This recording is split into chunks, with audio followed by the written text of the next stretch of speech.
Hello friend, आज ऐसे 50 क्वेश्चनों का रिवीजन कराने वाला हूं जो सीधे 2024 के परीक्षा में टकराएगा। 2024 के परीक्षा में टकराएगा, लगभग लगभग आ सकते हैं। मैं 50 क्वेश्चनों का रिवीजन कराऊंगा। अभी तक आप हमारे व्हाट्सएप ग्रुप में नहीं जुड़े हैं तो जुड़ सकते हैं इस नंबर पर संपर्क कर कर 9334517119। यह मेरा व्हाट्सअप नंबर है, तो इस पर आप मैसेज कीजिए। आपको व्हाट्सएप ग्रुप में जल्द से जल्द जोड़ दिया जाएगा और इस पर सभी पीडीएफ फिर डाला जाता है, तो आप लोग जल्द से जल्द जुड़े। तो चलिए, टाइम को महत्वपूर्ण समझते हुए अपने क्वेश्चन की तरफ चलते हैं। जो मैं क्वेश्चन बताऊंगा उसे आप ध्यान में रखिएगा, क्योंकि यहाँ बहुत ज़बरदस्त रिवीजन कराने वाला हूं। तो चलिए, सबसे पहले पहले क्वेश्चन की तरफ। जैसा कि आपको स्क्रीन पर दिख रहा होगा, पहला क्वेश्चन, निम्नलिखित में कौन सबसे छोटी संयुक्त संख्या निम्नलिखित में कौन सबसे छोटी संयुक्त संख्या है। तब तक इसका जवाब आप कमेंट में दीजिए कि पाई कौन सी संख्या। हमको तो लगता है आपको पता होगा, तो इसका जवाब आप कमेंट में दें कि पाई कौन सी संख्या है। सबसे छोटी संयुक्त संख्या कौन है, सबसे छोटी संयुक्त संख्या कौन है। तो आपको याद रखना है कि सबसे छोटी, इसको तो याद नहीं करना है, पर होता सबसे छोटी संयुक्त संख्या कौन होता है, 4। जो मैंने एक और अपने के अलावा और संख्या से कट जाए उसे हम संयुक्त संख्या कहते हैं। अभाज्य संख्या जो एक और अपने आप से कटा है उसे हम अभाज्य संख्या कहते हैं। तो इसका सबसे छोटी संयुक्त संख्या कौन हो जाएगा, 4। तो इसका राइट आंसर 4 है, तो आप लोग याद रखिएगा। ये सब बहुत महत्वपूर्ण रिवीजन करा रहे हैं, तो आप लोग वीडियो को रोकिएगा मत, सीधे देखते जाइएगा। तो आगे चलते हैं। पाई कौन सी संख्या, पाई कौन सी संख्या, आपको बताना है कि पाई आप कौन सी संख्या है। हमको लगता है कि आपको पता है, तो इसका जवाब आप कमेंट में दीजिए, पाई कौन सी संख्या है। पाई एक अपरिमेय संख्या है। पाई एक कौन सी संख्या है, अपरिमेय संख्या। शायद आपका जवाब यही था कि पाई एक अपरिमेय संख्या है। तो चलते हैं आगे क्वेश्चन की तरफ। आगे देखिएगा, यहाँ पर कह रहा है कि निम्नलिखित में कौन अप छोड़िए, यहाँ पर ऑप्शन इसका कट गया है। तो चलिए आगे चलते हैं। यहाँ पर देखिएगा, आगे 4 हो गया, 5 पर आइएगा। यहाँ जूम इसको थोड़ा कर लेते हैं कि आपको स्क्रीन पर साफ दिखे। यहाँ पर देखिएगा, 4 नंबर क्वेश्चन कह रहा है कि दो संख्याओं का लसर तथा मसर बराबर है तो संख्या होगा। माने दो संख्याओं का लसर और मसर कब बराबर होगा, तो संख्या अभाज्य संख्या रहेगा तब वह।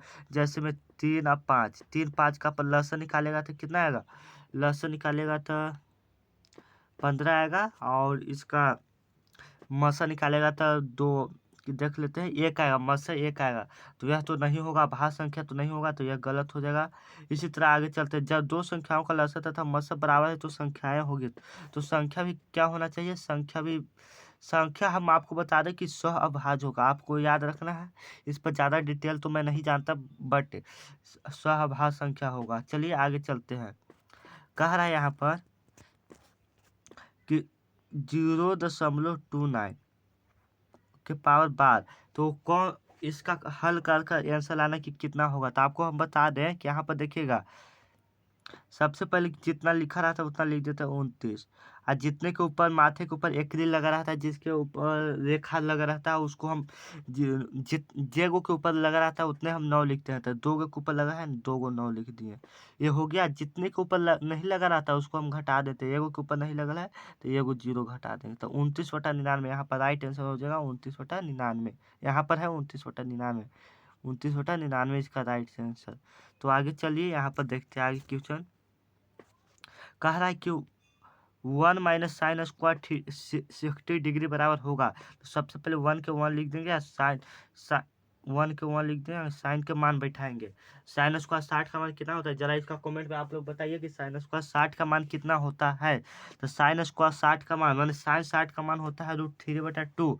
√3 कितना होता है, 2 होता है। आप लोग ध्यान में रखिएगा, √3/2। तो √3/2 का स्क्वायर होगा तो 1 माइनस 3/4। तो 4 माइनस 3 तो 1/2। इसका राइट आंसर क्या आ जाएगा, 1/2। तो चलिए आगे चलते हैं, अगले प्रश्न की तरफ चलते हैं। तो आप लोग रिवीजन करना ना भूलें, मैथ का भी आई रिवीजन कराएंगे। तो चलिए आगे चलते हैं। यहाँ पर देखिएगा, जूम इसको कर लेते हैं। कह रहा है कि किसका दशमलव प्रसाद शांत है, किसका दशमलव प्रसाद शांत है। तो 7/40 दिया है, 5/21 दिया है, 23/196 दिले है, 31/121। आपको बताना है कि किसका दशमलव प्रसाद शांत होगा। तो दशमलव प्रसार किसका शांत होगा, यहाँ पर आप देखिए। शांत का मतलब होता है, आप समझिए, जिसका हर गुणनखंड करने पर, जिसका मन अंश ऊपर वाला होता है, हर नीचे वाला, तो जिसका हर गुणनखंड करने पर 2 और 5 आ जाए तो वह शांत होगा। इसमें से कोई एक संख्या होना चाहिए, इसके अलावा और कोई संख्या नहीं होना चाहिए। तो चलिए इसको करेंगे। तो सबसे पहले 121 का आता है, तो इसमें 11 × 11 हो जाएगा, हर का गुणनखंड करें तो ये नहीं होगा। इसको करेंगे तो 14 आ जाएगा, तो ये भी नहीं होगा। 2 7 आ जाएगा। इसका करेंगे तो 3 7 आ जाएगा, तो ये भी नहीं। यहाँ पर इसका हर गुणनखंड करेंगे तो 40 का करेंगे तो 2 और 5 के अलावा और कोई संख्या नहीं आएगा, तो इसलिए इसका राइट आंसर 7 बटा 40 हो जाएगा। तो आगे चलते हैं। अब क्या कह रहा है कि दशमलव प्रसार अशांत है। किसका दशमलव प्रसार अशांत है, आपको बताना है। तो वही जो 2/5 के अलावा और कोई संख्या आ जाएगा तो वह हो जाएगा दशमलव प्रसार शांत अशांत हो जाएगा। तो इसका करेंगे तो इसका तो शांत हो जाएगा। यहाँ पर करेंगे तो इसका भी शांत हो जाएगा। आप पूछेगा क्यों, तो 6/3 × 5 लिखेंगे तो ये कटेगा 2 बार में, तो यह भी शांत हो जाएगा, यह भी शांत हो जाएगा, पर यह अशांत हो जाएगा। 343 का करेंगे तो 7 × 7 हो जाएगा। तो आप ध्यान में रखिएगा। कहा है कि 400 के अभाज्य गुणनखंड में 5 का घातांक है। 400 के अभाज्य गुणनखंड में 5 का घातांक है। तो 400 का अभाज्य गुणनखंड निकालेंगे तो 5 का पूछा था, 5 से इसलिए लगा देंगे 80, 5 से लगाएंगे तो 16। तो कितना आ गया, 2 ही को 5 आएगा, तो इसका राइट आंसर 2 हो जाएगा। तो आगे चलते हैं।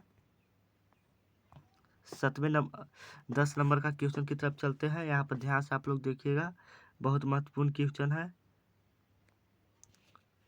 तो इसको तो बहुत हल करना पड़ेगा। तो मेरा मोबाइल है तो थोड़ा प्रॉब्लम होता है, तो इसका हल आप लोग कल इसका कमेंट में बताइए, जाने कि आपका SW होमवर्क हो गया। तो चलिए आगे चलते हैं।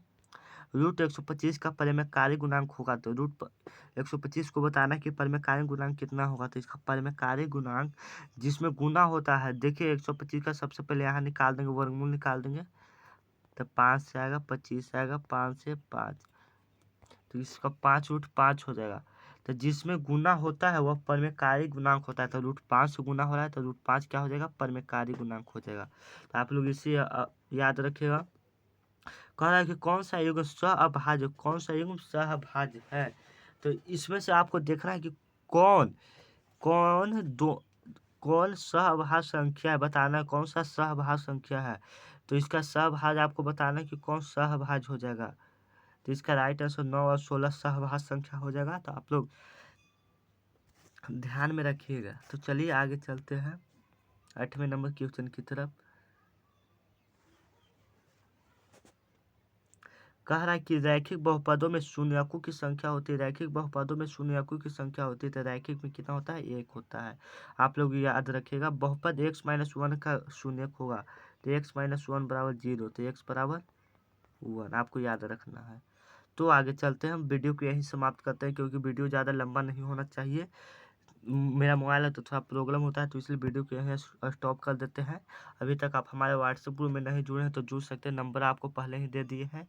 तो चलिए वीडियो को यहीं समाप्त करते हैं। इस वीडियो को इतना शेयर कीजिए, इतना लाइक कीजिए, इतना सब्सक्राइब कीजिए कि आप लोगों को जल्द से जल्द मैं मोटिवेट का वीडियो भी डालता हूं तो आप लोग उससे भी देखें। उसका लिंक मैं डिस्क्रिप्शन में डाल दूंगा, तो उसका लिंक देख लीजिएगा आप लोग। तो चलिए वीडियो को यहीं पर समाप्त करते हैं। जय हिंद, जय दोस्तों।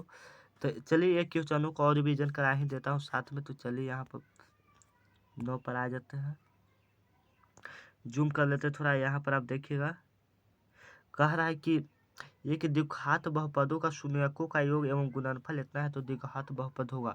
तो सबसे पहले फार्मूला आपको याद होना चाहिए, x² minus alpha plus beta x हो जाएगा प्लस अल्फा बीटा।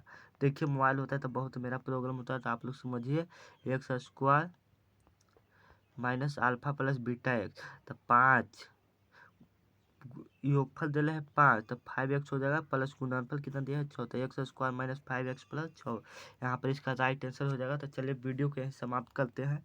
तो मिलेंगे अगले वीडियो में। जय हिंद, तब तक के लिए जय हिंद, जय दोस्तों।